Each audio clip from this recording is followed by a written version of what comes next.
7장 18절 찾으셨나요?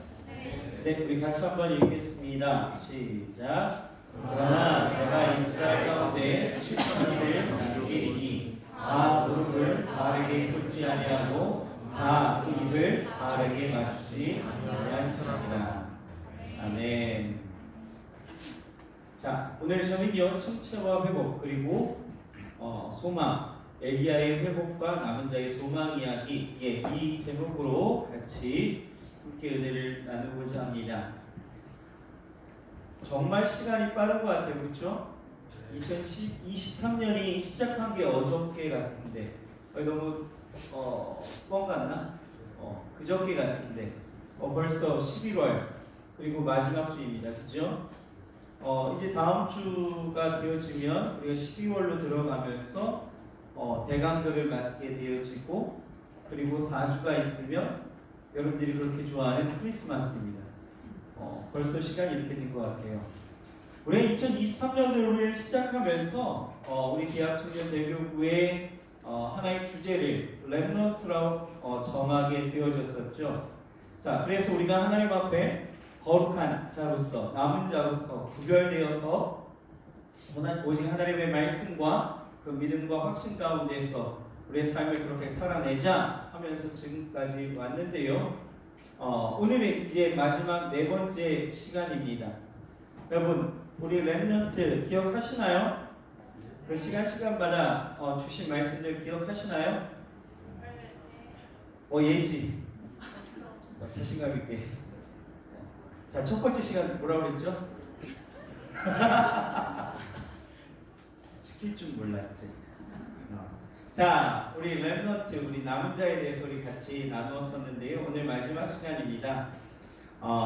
오늘 본문, 이 배경이 되어지는 내용들을 우리 청년들이 다 알고 있으리라 생각하는데요. 당시 이스라엘 백성들은 이스라엘은 북이스라엘과 남유다로 나뉘게 되어져 있었죠. 그러면서 이 북이스라엘의 그 특징을 보게 되어지면 마이크 좀만 올려줘도 될까? 나 모니터를 주든지 아니면은 네,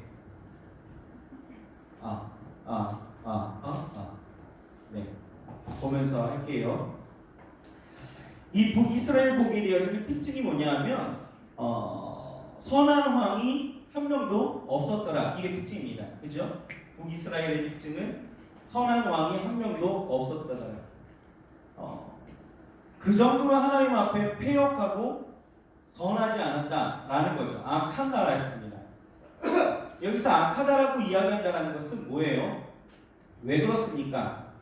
악함의 그 기준이 어디에 있어요? 바로 하나님 보시기에 악함이에요. 인간이 보기에 악함이 아니라 하나님 보시기에 악함이었다는 거죠. 사람들이 보기에는 이스라엘 민족의 그 왕들의 그 치적을 보게 되어지면 40년 길게는 그 이상의 치적을 갖고 있으면서 그 왕들을 이끌어가면서 사람들에게 굉장히 칭찬받았던 왕들도 있고요. 그렇게 나쁘지 않은 왕들이 있었다라는 것. 그러나 우리가 평가할 때는 어떻게 평가하고 있어요? 하나님 보시기에 악한 왕들이었다라는 것. 그 악함의 기준은 무엇입니까? 바로 우상 숭배였죠. 하나님 앞에 패역했던 그 이스라엘 백성들은 하나님에게서 완전히 떠나게 되어지고 형식과 명맥만, 그 외형적인 것만 남겨두고 아무런 그 중심이 없었다. 정말 그냥 아무 없는 찐빵처럼 그냥 겉만 남겨진 그런 모습들.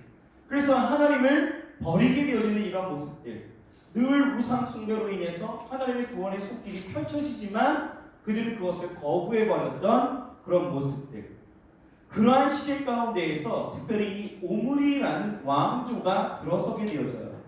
이 오므리 왕조의 문제가 뭐냐면 오므리도 굉장히 문제가 있었던 왕이긴 했는데 그 아들, 우리가 잘 많이 들었던 이 아합이라는 이 왕은 특별히 우리가 기억해야 되는 것이 이스라엘, 북이스라엘에게 있어서 가장 악한 왕으로 평가받는 사람입니다. 왜냐하면 성경이 이렇게 기록하고 있어요. 그 전에 모든 사람보다 여호와 보시기에 악을 더욱 행했더라. 이렇게 이야기합니다. 그 전에 어떤 왕들보다도 어떤 사람보다 모든 사람보다 여호와 보시기에 악을 행했더라. 어떤 상황인지 아시겠어요? 그 아켐을 어떻게 이루게 되어지느냐? 먼저는요, 이세벨과 결혼을 합니다. 아니 목사님, 여자랑 결혼한 게 뭐가 그렇게 크게 문제가 됩니까? 문제가 되죠. 왜냐? 이 이세벨의 아빠가요, 이도말이라는 사람인데요. 이 이도말이 엣바안이라고 해갖고 이 아세라 신의 제사장입니다. 아세라 신의 제사장이었고 이 드로왕 벨로스를 죽여버렸어요. 그리고 37년간 드로를 치적했던 사람이 이 이세벨의 아빠 이도발이죠. 이 이도발의 딸이라고 한다면 이 아세라 신의 제사장의 딸, 뭔가 냄새가 나지 않습니까? 그렇죠? 그런데다가 이 아합도요, 그 오므리 자기 아빠 그 이전부터 시작해서 계속해서 바알을 숭배하면서, 특별히 아합이 나빴던 게 뭐냐면 이 사마리아 성에 건축했던 이 사당에 이 바알의 신전을 만들게 되어지고 단을 만들고 또 아세라 목상까지도 그 안에 들여놓게 되어져서 북이스라엘 백성들로 하여금 이 바알과 아세라를 숭배하게 만들었던 이 왕, 이 아합입니다. 근데 이때에 하나님은요, 이 북이스라엘에 선지자 하나를 두시죠. 누구예요? 디셉 사람 엘리야입니다. 엘리야. 이 엘리야로 이스라엘에 말씀하신 것이 내 말이 없으니까, 하나님의 말씀이 없다라면 비가 내리지 않겠다라고 하면서 선전포고를 하고 이 엘리야는 그리시네가로 도망갑니다. 산밭으로 숨어 들어가는 거예요. 그러면서 하나님의 사명을 감당했다가 많은 날이 지나고 하나님이 다시 명하실 때에 아합에게 다시 가죠. 그리고 나아가 지면에 비가 내릴 것이라고 말할 때에 그 전에 하나님께서 말씀하신 대로 이 엘리야는요, 바알의 선지자 450인과 이 아세라 선지자 400인을 갈멜산으로 다 모으게 한 다음에 거기서 한판 승부를 벌입니다. 이 한판 승부는요, 대결 방식 굉장히 간단했죠. 뭡니까? 자기의 각자의 신의 이름을 부르게 되어지고 이에 불러 응답한 신이 진짜 하나님이다, 요거에 대한 대결을 펼친 거예요. 그러면서 이 엘리야가 너희가 먼저 너희가 먼저 선빵 날려봐라 해갖고 먼저 하게 하죠. 자, 이 바알의 선지자를 부르기 시작하죠. 그런데 오정이 되어도 12시가 되어도 아무 응답이 없는 거예요. 그러니까 엘리야가요, 왠지 담대하게 이 바알 선지자를 향해서 조롱하기 시작합니다. 야, 너희 하나님 지금 뭐 어디 마실 나가셨니? 너희 하나님 뭐 지금 졸고 계시니? 너희 하나님 지금 자고 있니? 뭐 하고 있니? 잠깐 나가니? 뭐 나갔다가 길을 잃어버렸니? 왜 응답이 없니? 조롱하기 시작하죠. 이에 화가 난 이 바알의 선지자들이 어떻게 했을까요? 몸을 치기 시작합니다. 온갖, 제가 이런 말 하면 조금 그렇긴 한데요, 정말 센쇼를 행하면서 막 기도하기 시작합니다. 그런데도 응답이 있었을까요? 없습니다. 그리고 나서 이제 엘리야가 구경하고 있었던 이스라엘 백성들을 모으기 시작합니다. 가까이 불러들이면서 이 제단에 12통이나 되어지는 물을 붓게 하죠. 그리고 하나님을 부릅니다. 여호와여, 내게 응답하소서. 이 백성으로 주 여호와는 하나님이신 것과 주는 저희의 마음으로 돌이키시게 하시는 것을 저들이 알게 하옵소서 고백하는 거예요. 기도합니다. 그러자 하늘에서 곧바로 불이 내려 12통이나 되어지는 그 불이 그 제단을 완전히 적셔버렸으니, 보람을 낼 만큼 적셔버렸으니, 여러분 물과 불의 성질은 뭡니까? 정반대잖아요. 하지만 하나님은 그 모든 제단의 나무와 흙과 모든 돌과 또 제단에 있었던 번제물까지 다 태워버렸다. 그러면서 엘리야가 이 승전의 그 기쁨을 어떻게 나눕니까? 바알의 선지자들을 하나도 도망가지 못하게 하고 그들을 다 죽여버렸다는 거예요. 그리고 아합에게 갔죠. 그리고 비가 내릴 것을 그에게 이야기하고 그는 가서 간절히 하나님 앞에 구하게 되어지고 결국 정말 하나님께서 비를 내리셨다라는 것을 우리는 보게 되어진 거예요. 근데 문제는 이제부터 지금입니다. 지금까지 서두고요. 지금부터입니다. 화가 단단히 났죠. 누가요? 이세벨이요. 사자를 보내서 엘리야에게 말을 합니다. 뭐라고 말하냐면, 내가 내일 이맘때에 정녕 너의 생명을 저 사람들 중 한 사람 같이 할 것이고 너의 생명을 다 없애버릴 거야. 널 죽여버릴 거야. 이렇게 이야기하는 거죠. 그러니까 엘리야가 그 말에 갑작스럽게 그 모든 상황이 급변하기 시작하는 거예요. 어떻게 해요? 영적인 침체가 와서 완전히 다운되어져 그로기 상태가 되어졌다는 거죠.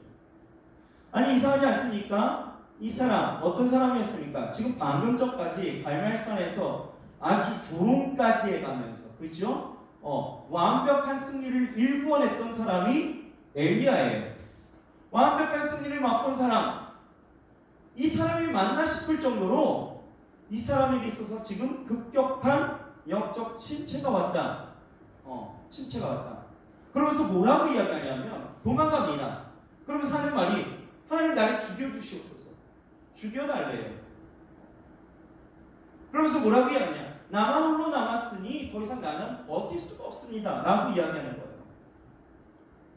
여러분 죽여달래요. 여러분 사람이 생명에 대한 그 갈증, 갈급함, 이 집착이 얼마나 강한지 아시죠?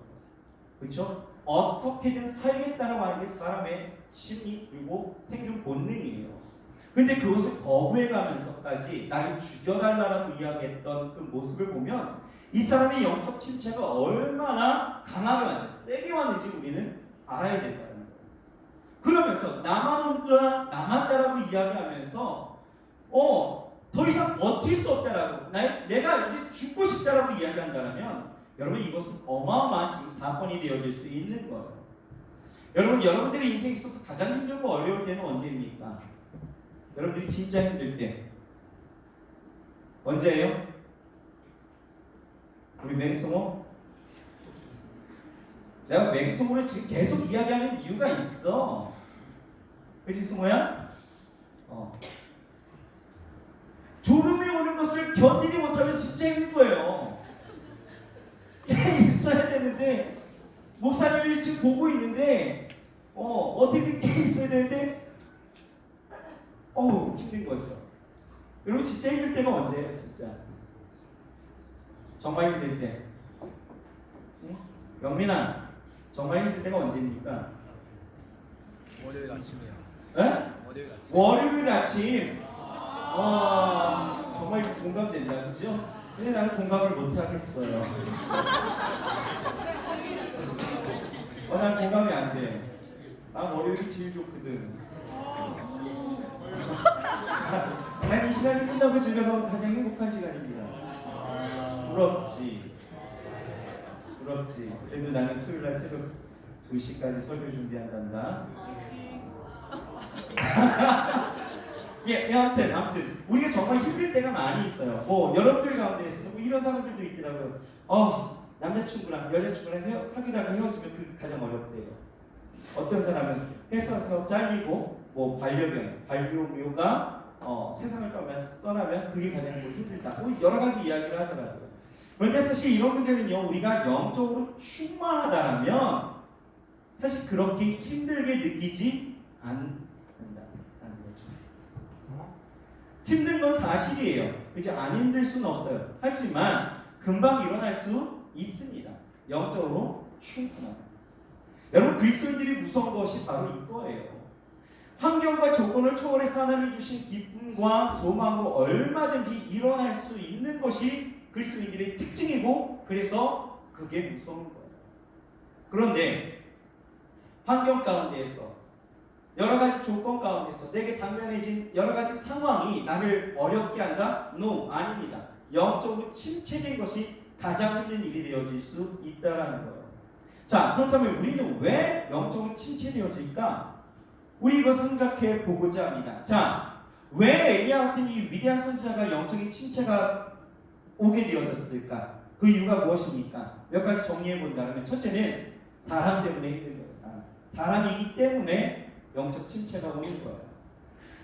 자, 야고보서 5장 17절에 보면 이 엘리야에 대해서 뭐라고 설명하고 있냐면 엘리야는 우리와 성정이 같은 사람이로되 이렇게 말씀하고 있어요. 그러니까 우리 다 똑같은 사람이다라는 거예요.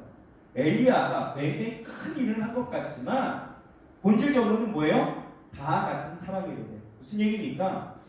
엘리야가 우리와 다를 바가 없다라는 거예요. 엘리야가 위대한 일을 행했지만 그도 분명한 사람이다. 그러니까 엘리야가 다른 사람들과 다른 삶을 살았던 것은 사실이지만 그 역시도 사람이다. 무슨 얘기입니까? 여러분, 우리가 인정해야 될 것은 인정해야 되는데 사람은 완전할 수가 없다라는 거죠. 누구나 다 약한 존재라는 거죠. 그 약함이 어떻게 드러나느냐? 누구 한마디에, 그 사람의 그 소리 한마디에 무너질 정도로 사람은 약하다라는 거예요. 그래서 성경은 사람을 뭐라고 비유합니까? 질그릇이다 이렇게 이야기하고 있어요. 질그릇. 깨지기 쉽다라는 거예요. 그만큼 연약하기 때문에 영적인 침체가 올 수 있다 없다? 있다. 자, 두 번째는요. 사람이요 큰 일을 행한 다음에 큰 일이 있은 이후에는 반드시 심리적인 허전함이 오기 때문에 영적인 침체도 동반해서 온다는 거예요.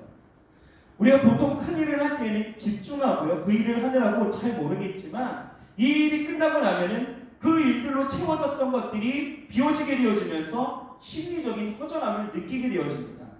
그러니까 엘리야가요 지금 치열한 전투를 하게 되어졌죠. 싸움을 합니다. 그것도 하루 이틀이 아니었어요. 지금의 갈멜산 전투는 하루였지만 사실 이 갈멜산 전투를 하기 위해서 그가 비가 내리지 않겠다라고 한 그 이후부터 그 시절을 세보면 3년 6개월간 그는 도망다니고 사역하고 싸우면서 계속해서 하나님과 함께 했던 그런 시간들이었다는 거예요. 그렇게 3년 6개월을 치열한 싸움을 하게 되어지면서 영적인 싸움을 하게 되어지고 그리고 마침내 갈멜산 전투에서 종지부 마침표를 딱 찍었는데 문제는 뭡니까? 큰 일을 하고 났더니 뭐가 오는 거예요? 다 비워냈더니 허전하면 보십시오. 우리 찬양팀 옵니다. 조심해야 되는 거예요. 제가 늘 사역팀한테 주문하는 것이 이거예요. 사역을 굉장히 집중력 있게 준비하다가 보면은 맨 나중에 사역을 다 하고 나서 그 오는 그 공허함 이거요 제대로 지혜롭게 채우지 못하면요 영적인 침체가 반드시 옵니다. 반드시 옵니다. 그래서 조심해야 되는 거예요. 그래서 저는요 이렇게 어제 금요일에도 제가 웨이크업 찬양 집회 했잖아요. 그거 하고 나서도 제가 집에 가서 한 게 뭐냐면 아내하고 계속 대화를 했습니다. 그 새벽에 1시 넘어서 2시까지 계속 대화를 했어요. 왜 그렇게 하십니까? 저희 아내는요 웬만하면 저한테 질책을 많이 하는 사람이에요. 그러니까 제가 높아지려고 어허 아니에요. 그거 아니에요. 굉장히 냉철하게 저를 봐주는 사람이라 이 아내하고 계속 대화를 합니다. 그러면은 내게 비워졌던 것들이 그 안에서 하나님 깨닫게 하시는 것들로 계속 채워지는 거예요. 그렇게 채우지 않으면은 제가 마음이 막 높아지려고 하고요. 저도 사람인지라 괜히 우쭐거리고 싶고 막 괜히 막 어깨가 막 뽕뽕하고 싶고 막 이런 거죠. 좋은 소리 듣고 싶고 막 이런 마음이 들리는 거예요. 생기는 거예요. 그런데 그걸 누군가 해주지 않으면 어떻게 되는 거예요? 이게 습관이 되다 보면은 이게 그냥 급 떨어지게 되어지는 요인이 되어집니다. 그래서 집에 가서 저는 주로 아내하고 계속 대화를 합니다. 일부러라도. 피곤해하는 사람, 자고 싶어하는 사람 깨워요. 여보, 빨리 얘기해 봐. 이러거든요. 여러분, 우리의 그 허전함을 채우고 싶은 그 욕망, 그 욕이 있기 때문에 그 심리적 허전함이 우리 가운데 분명히 영적인 침체로 연결돼서 올 때가 분명히 있는 거예요. 그리고 여러분들도 마찬가지 아닙니까? 뭐 회사에서 여러분들이 감당하기 어려운 뭐 어떤 프로젝트를 맡기게 되어지거나 학교에서 여러분들이 과제를 교수님이 주셨는데 그게 뭐 내가 감당할 수준이 아니라는 말이죠. 그러니까 어떻게 합니까? 어떻게든 해야 되는 일들이니까 집중하는 거죠. 정말 120%, 130%, 150%의 여러분들의 능력을 거기에 다 발휘해버리는 거예요. 발휘하게 되어지니 어떻게 됩니까? 집중하게 되어지니 뭔가의 성과가 일어나게 되어지는 거죠. 자, 프로젝트를 다 마치게 되어진다. 그리고 과제를 다 끝내고 난 날, 우리 재훈이처럼 대회에 나가고, 지금 못 먹었던 거 이제 다 이제 끝나는 그날 어떻습니까? 오는 거예요. 여러분, 우리 안에 그러한 이유들이 참 많이 있는데 또 하나가 뭔지 아십니까? 이 엘리야 육체적인 탈진까지 일어나는 거예요. 여러분 이스라엘에 비가 내리지 않는 상황 가운데에서 도망다녔다고 합니다. 그렇죠? 또 사역까지 감당해냈던 이 엘리야는요. 이 큰 일을 감당하느라고 육체적으로 그렇게 잘 먹고 돌아다녔습니까? 아니죠. 쇠약해진 거예요. 점점. 사람은요 하나님 앞에 설 때에 이 영과 혼이 그리고 몸이 분리되지 않고 함께 간다는 그 사실을 명심해야 되는 거예요. 무슨 얘기냐면 우리가 마음이 지치면은 영적으로도 지치게 되어져요. 또 우리의 육체적인 것들이 지치게 되어지면은 또 우리의 영적인 것도 지치게 되어집니다. 이게 같이 가는 거거든요. 마음이 어려우면 여러분 기도합니까? 마음이 어려우면 안 와요, 안 해요. 할 것 같지만 하지 않습니다. 찾을 수가 없는 거예요. 마음이 어려우니까. 그렇게 우리 안에 이 엘리야는요 육적인 탈취까지 오게 되어진 상황이었고요. 마지막 네 번째는요 3절 말씀에 보면 뭐라고 나와 있냐면 이렇게 나와 있어요. 그가 이 형편을 보고 이렇게 나왔어요. 왜 우리가 영적인 탈진이 오느냐? 여러분들의 대개 사람들이 여기에 많이 들어갑니다. 뭐예요? 형편을 보기 때문에. 우리의 약함이 여기서 가장 많이 드러나는 거예요. 엘리야는요 하나님 앞에 집중하지 못했습니다. 이제 끝났거든요. 그리고 형편에 집중하게 되어지니까 그가 지금까지 잡고 있었던 것들이 풀어지는 그 순간 영적인 지체가 왔다는 거예요. 어떻게 형편이 보였습니까? 이세벨이 그랬거든요. 너 죽여버릴 거야. 이 말 한마디에 이제 형편이 보였어요. 뭐가 보였습니까? 뭐가요? 내가 죽였던 사람들이 우선 눈에 보이는 거예요. 어떻게 죽은지가 보이는 거죠. 내가 저렇게 된다고? 내일 이맘때에 내가 저렇게 된다고? 그리고 그때 당시 아합의 권력이라든지 이세벨의 권력은 하늘을 찌르렀습니다. 왕의 권력을 누가 대적할 수 있어요? 그 강성했던 아합의 시절에. 그러니 분명히 자기가 아무리 도망다닌다 치더라도 죽을 것 같은 그 환경의 그 여러 가지 여건들이 눈에 보이니 종합적 결론을 내보니 딱 죽기 좋은 날입니다. 이제 어떻게 해요? 영적 침체가 안에서 일어나는 거죠. 우리 마찬가지지 않습니까? 내가 무엇인가를 다 해보고 내가 그 상황을 예측하더라도 그 예측 가능한 그 범위 내에서 벗어나거나 또는 예측 가능한 모든 일들이 부정적인 결론이 내게 들어오게 되어지고 우리 어떻습니까? 금방 다운되잖아요. 의욕이라든지 모든 게 다 다운되지 않습니까? 마찬가지로 영적 침체가 그렇게 왔다라는 거예요. 여러분 우리 신앙인들에게 이 엘리야는요 하고 싶은 말이 그거예요. 엘리야의 그 삶을 보면 우리가 늘 신앙의 그 고조가 이렇게 항상 올라가면 늘 좋긴 하겠지만 우리의 신앙이라는 것이 이렇게 항상 오르막에 그러한 그래프를 갖지는 않습니다. 늘 우리의 삶이라는 것과 내 마음에 작용하는 여러 가지의 현상들과 또 내 삶에 일어나는 모든 일들을 통하여서 환경과 조건을 통하여서 내 삶 그리고 내 모든 영적인 것들도 같이 올라갔다 같이 떨어지고 또 떨어지는 상황 가운데서 또 다시 일어날 수도 있고 또 주저앉을 수도 있고 이렇게 같이 가는 그러한 비례의 모습들을 보게 되어지는데 여러분 이런 모습 속에서 우리 신앙인들 내가 하나님을 믿고 있고 내가 하나님을 따른다 해서 여러분 뭔가 다를 것 같지만 여러분 착각해요. 누구든지 이 엘리야처럼 떨어지는 날이 분명히 있다라는 거죠. 이 요인들이 네 가지로 지금 비약했지만 여러분들 이 네 가지뿐만 아니라 여러분들이 갖고 있는 여러 가지 상황 속에서 떨어지는 일들이 분명히 있다라는 거죠. 그러면 생각해 봅시다. 우리가 남은 자로서 이 땅 가운데서 부르심을 받았고 하나님의 사명을 따라 지금 살아가고 하나님의 그 거룩하심을 따라서 온전히 우리가 구별된 삶을 살아가야 되는 어떻게 보면 우리 지향점은 그 그래프가 항상 올라가야 되는 그런 그래프를 우리는 지향하면서 살아가야 되는 사람들인데 여러분 이러한 침체와 이러한 떨어짐 속에서 우리는 어떻게 해야 됩니까? 어떻게 돼요? 무엇을 어떻게 하시겠습니까, 여러분? 여러분 그 답을요 오늘 하나님은요 또 이 엘리야를 통해서 우리에게 또 보여주시는 거예요. 자 봅시다. 영적인 회복 어떻게 일어납니까? 자 첫 번째는요 휴식이에요. 휴식입니다. 여러분 쉬십시오. 굉장히 좋은 말이죠. 휴식주. 너 말고. 요한이 달려야 된다 지금. 여러분 쉴 때가 있고요, 일할 때가 있고요. 왜 달려야 되는지 이야기해줄게요. 여러분 이 지친 엘리야는요 지금 어디로 갔냐면 로뎀나무 아래에 누워서 잠이 들게 되어져요. 그런데 천사가 나타나서 어떻게 합니까? 엘리야를 어루만지죠. 깨웁니다. 그리고 그에게 먹을 것을 준 거예요. 숯불에 구운 떡과 물 한 병을 주면서 먹고 마시고 다시 눕게 합니다. 또 엘리야는요 그걸 또 먹어요. 그리고 먹고 또 바로 눕습니다. 좋죠? 그리고 재웁니다. 자는 거예요. 푹 자고 일어났을 때에 잘 때에 또 여호와 사자가 와서 또 깨웁니다. 깨우고 또 다시 먹게 하는 거예요.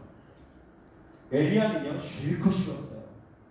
휴식을 취한 후에 엘리야는요 힘을 얻어서 40주 40야를 행하면서 하나님의 산 호렙을 향해서 가게 되어지는데, 여러분 여기서 주는 메시지가 뭐냐? 여러분 영적 침체가 오게 되어지면 쉬어야 합니다. 쉬어야 합니다. 사람은요 영적인 존재이지만 몸을 갖고 있기 때문에 또 이 사람의 몸과 정신은 휴식을 필요로 하기 때문에 휴식이 없다라면 여러분 우리는 이 침체에서 벗어날 수가 없습니다. 그래서 하나님이 세상을 창조하시고 안식일을 정하실 때에 하나님도 휴식을 우리에게 말씀하셨다는 거예요. 왜 안식일을 정하셨을까? 왜요? 우리에게 쉼이 필요하다는 것을 분명히 말하는 거죠. 쉼이 필요합니다. 그런데요, 우리가 이 쉼이라는 것이 잘 생각해야 되는 것이요, 이 휴식하는 시간은 어떤 시간일까? 라는 거예요. 어떻게 쉬는 게 진짜 지혜롭게 쉬는 것일까? 어떻게 쉬어야 될까요? 엘리야처럼 그냥 자다가 일어나면 눈 뜨면 먹고 또 자고 먹고 자고, 이게 진짜 쉬는 겁니까? 맞아요? 맞습니까? 어떻게 쉬어야 될까요? 승현아, 어떻게 쉬니? 먹고 자고? 먹고 자고. 그랬구나.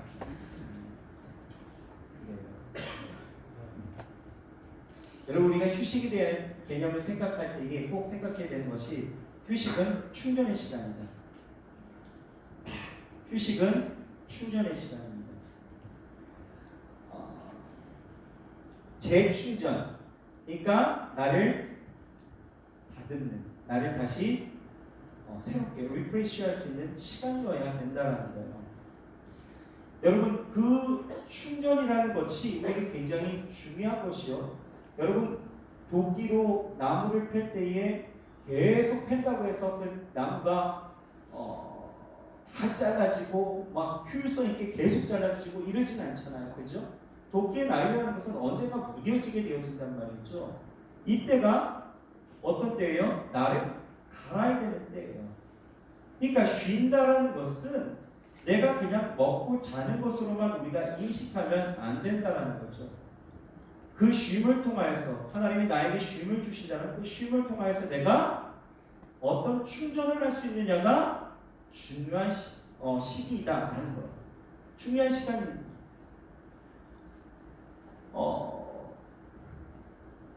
마냥 쉬는 것, 이것에 대해서 여러분들 좀 생각해야 합니다. 우리가 요즘 보게 되어지면 여러분들을 그 삶 가운데에서 나를 위한 시간이고 나를 위한 어떤 것을 주기 위해서 내가 어디로 떠나고 무엇을 하고 무엇을 먹고 막 이런 거 많이 하시잖아요. 좋아요. 좋습니다. 그런데 그 쉼을 통해서 우리는 내가 지향하는 목적의 그 바를 분명히 생각할 수 있어야 된다는 거예요. 내가 이것을 먹는 것, 이것을 쉬는 것, 이것을 내가 하는 것도 왜? 다음의 행보를 위해서 한다는 거예요. 다음의 행보는 무엇이 되어야 합니까? 우리 다음의 행보는 여러분들이 일을 잘하기 위해서 더 열심히 돈을 벌기 위해서 더 열심히 여러분 공부 아니죠. 더 하나님의 사명을 이루기 위함이 진짜 목적이 되어야 하는 거예요. 그러므로 여러분들 잘 쉬십시오. 쉴 땐 쉬어야 돼요. 그래서 요번에 목사님이 내년에 사역을 어떻게 할까 막 고민을 굉장히 많이 하고 이거에 대해서 기도하면서 어떻게 하는 게 우리 대학 청년들 특히 리더들이 좀 건강하게 좀 즐겁게 사역할 수 있을까 이거에 대해서 좀 많이 생각을 했습니다. 왜냐하면 희한해요. 고질병처럼 제가 여기 와고 계속 매년마다 그리고 연말마다 듣는 게 목사님 힘들어서 이제 내년에 사역하기 싫습니다. 이 말을 정말 단 1년도 안 걸고 매년 들었던 것 같아요. 단 한 사람에게라도. 많은 리더들이 그런 얘기 되게 많이 합니다. 우리가 이상적으로 갖는 건 뭐예요? 목사님 올해 사역이 너무 재밌었고 너무 즐거웠고 내년 사역도 또 기대하고 있습니다. 내년에 어떤 거 할 거예요? 야! 이게 목회자가 바라는 말인데 이런 소리보다는 기대했던 사람인데도 와 하는 거예요. 목사님 쉬고 싶어요. 못하겠어요. 이렇게 가다가 죽을 것 같아요. 이런 얘기 들으면은 정말 가슴이 추럭 내려가는 거예요. 도대체 1년 동안 우리가 무슨 사역을 했길래 뭘 어떻게 했길래 얘네들이 이렇게 힘들어하고 막 죽을 것처럼 지금 얘기다가 죽여주시옵소서 막 이런 것처럼 지금 왜 이런 침체가 왔을까 막 이런 생각이 드는 거죠. 그거를요 정말 솔직하게 매년 저는 고민을 합니다. 왜 이럴까? 그래서 내년에는 그렇게 하려고요. 중첩돼서 사역을 저는 절대 안 시킵니다. 내년에는 중첩돼서. 그러니까 하나만 하라 했어요. 하나만. 그래서 올해 같은 경우에 이제 내년에 구역장을 저희가 이제 뽑는 그러한 시기인데 구역장들도 교사를 하면서 구역장 한다? 저 반대입니다. 이제 안 시킬 거예요. 행복하모니는 몰라. 거기는 내가 몰라. 거기는 임근수 목사님이 알아서 할 거야. 근데 지금 얘기를 듣고 있으니까 안 시킵니다. 왜? 사역이라는 것은 하나님이 내게 주신 은혜를 가지고 정말 기쁘게 행할 수 있어야 되는 거예요. 그렇죠? 은혜롭게 할 수 있는 거예요. 그리고 이 사역을 행할 때마다 주시는 은혜 때문에 감당이 안 되고 더 기대하면서 더 멋지게 할 수 있기를 소망하면서 일어서는 게 우리의 사역이어야 합니다. 그게 가장 이상적인 부분이겠죠? 그러려면 지치면 안 되거든요. 지치면 안 됩니다. 올해 같은 경우에 솔직히 말해서 제가 사역을 하면서 우리 청년들한테 밥 사준 게 정말 많습니다. 행복 말고. 그치? 아닌가? 그래도 사역 끝나면 웬만하면 그래도 같이 식사하려고 노력했고 선교가 끝나도 뭐가 끝나도 계속해서 식교제를 나눴어요. 왜? 쉬게 해줘요. 먹이려고. 재우는 건 내가 못하잖아요. 그렇죠? 재우는 건 내가 못하니까 먹이는 건 내가 할 수 있으니까. 그래갖고 먹이는 걸 최선으로 좀 했다라고 나는 생각을 하는데 모르겠습니다. 여러분들이 얼마나 그지근성이 있었고 더 먹으려고 했지만 아니에요. 농담이에요. 만족할 만큼 여러분들에게 내가 제공하지 못했을지 모르겠지만 아무튼 나 나름대로는 그래도 있는 예산 안에서 최대한으로 여러분들에게 주려고 노력했단 말이지. 그런데 올해도 여전히 마찬가지로 목사님 힘들어요. 이게 있더라고요. 그래서 먹이는 게 정답이 아니구나. 그러면 어떻게 해야 될까요? 쉬게 해주는 거예요. 쉬게 해주는 겁니다. 여러분 사역도요 기쁘게 하려면 때로는 쉴 수도 있어요. 그거 사람이 없으니까 우리가 꼭 해야 된다라는 그 고정관념을 버려야 됩니다. 사람이 없으면 하나님은 누군가를 또 새롭게 하셔요. 그렇기 때문에 걱정 안 합니다. 여러분 쉴 수 있을 땐 쉬어야 돼요. 하지만 여러분들 그 쉼이 어떤 목적이 되어야 합니까? 이 쉼을 통하여서 다음 사역을 준비할 수 있는 시간으로 만들어 가야 됩니다. 적어도 엘리야는 그렇게 했다는 거예요. 하나님은요 이후에 보게 되어지면 이 엘리야는요 하나님을 만나요. 하나님이 어떻게 하시느냐? 하나님께서 엘리야에게 자기 자신을 보여주십니다. 11절부터 보게 되어지면 엘리야에게 산에 서라고 말씀하셔요. 그리고 여호와께서 지나가십니다. 강한 바람은 산을 가르고 바위를 부수고 바람 후에 지진이 일어나고 지진 후에는 불이 일어나고 막 이러면서 그 하나님의 음성 가운데에서 새로운 사명을 그에게 더해 주시는 거예요. 이게 뭡니까? 하나님은요 그에게 쉬게 해주시지만 또 하나 하나님을 만나게 하시면서 영적인 침체에서 일어나게 하시는 거예요. 하나님은요 세미한 소리를 통하여서 하나님 만나기를 소망했던 그 이 엘리야에게 다시 한번 나타나셔서 새로운 사명으로 그리고 새로운 하나님의 그 역사심으로 나타내시고 하나님이 어떤 분이신지를 보이시면서 가장 중요한 것, 이 사역의 중심은 누가 있다? 하나님이다. 하나님이 있다는 것을 그에게 보이시면서 네가 한 것 같지만 그건 네가 한 게 아니라 누가 한 거다? 그러면서 하나님은 그에게 나타나신 이유가 그거예요. 하나님이 나타나심으로 이 엘리야로 내가 너에게 준 이 사명을 너의 능력이 아니라 나의 힘으로 널 도울 것이다. 너를 통하여 일할 것이다 라고 하는 것을 말씀하면서 세우셨다는 거죠. 그러니 여러분 우리가 영적인 침체가 일어나게 되어지면 또 하나 쉼을 가져야 되고 또 하나 뭡니까? 하나님을 꼭 만나야 됩니다. 지금 엘리야에게 보이시고 말씀하신 것처럼 우리도 하나님이 영적인 침체가 왔을 때는 하나님이 어떤 하나님이신지를 여러분 우리에게 분명히 보이실 거예요. 말씀하십니다. 그러니 우리는 뭐 해야 돼요? 들어야 됩니다. 듣는 시간이 됩니다. 영적인 침체가 오는 그때는 듣는 시간들이 되어야 됩니다.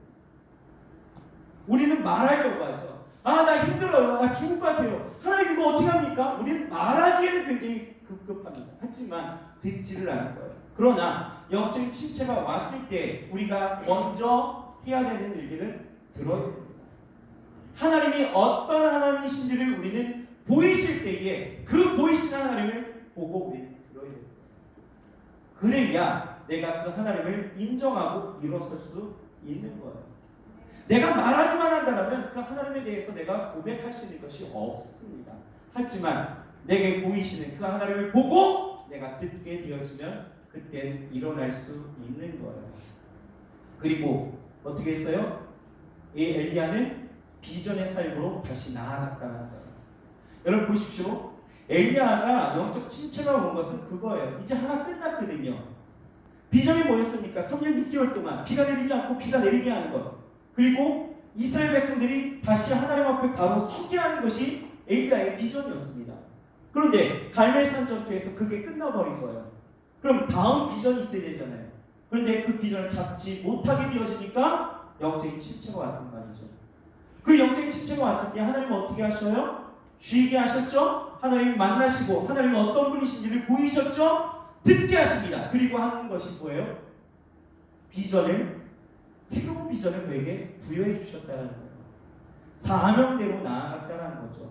이 엘리야 어떻게 하십니까? 15절에서 21절을 보게 되어지면 하나님은요 엘리야에게 제2의 사명을 걷게 하셔요. 먼저 하나님께서 다메섹 왕을 세우는 비전을 주시죠. 하사엘에게 기름을 붓는 사명을 주셔요. 그 다음에 엘리야에게 이스라엘의 왕을 세우는 비전을 주십니다. nim시 아들 예후를 이스라엘 왕으로 세우는 비전을 주셔요. 마지막으로는 이 사밧의 아들 이 엘리사를 하나님의 사람으로 세우는 비전을 주셨다는 그 사명을 받고 일어나 나아갔더니 그 영적인 침체에서 일어났다는 거예요. 여러분 우리가 그리스도 안에서 남은 자로 살아간다는 것, 이 과정들이 분명히 있어야 합니다. 있습니다. 우리가 한결같지 않기 때문에 여러분들 언제나 영적 침체가 어떤 방식으로든 올 수 있어요. 어떻게든. 이 영적 침체가 왔을 때 어떻게 돼요? 어떻게 합니까? 응? 쉬어요. 그죠? 쉬십시오. 잠시 내려놓으라는 거예요. 내려놓으십시오. 괜찮습니다. 쉬어도 됩니다. 그러나 그 쉼이 어떤 쉼이다? 충전의 시간입니다. 그렇죠? 그리고 뭐하라? 그 쉼을 통해서 뭐하라? 들어야 됩니다. 하나님을 발견해야 되는 거예요. 그리고 새로운 비전을 내게 주실 때에는 가차 없이 일어나면 되는 겁니다. 마냥 쉬지 마십시오. 아셨죠? 그냥 가차 없이 일어나면 됩니다. 임근수 목사님이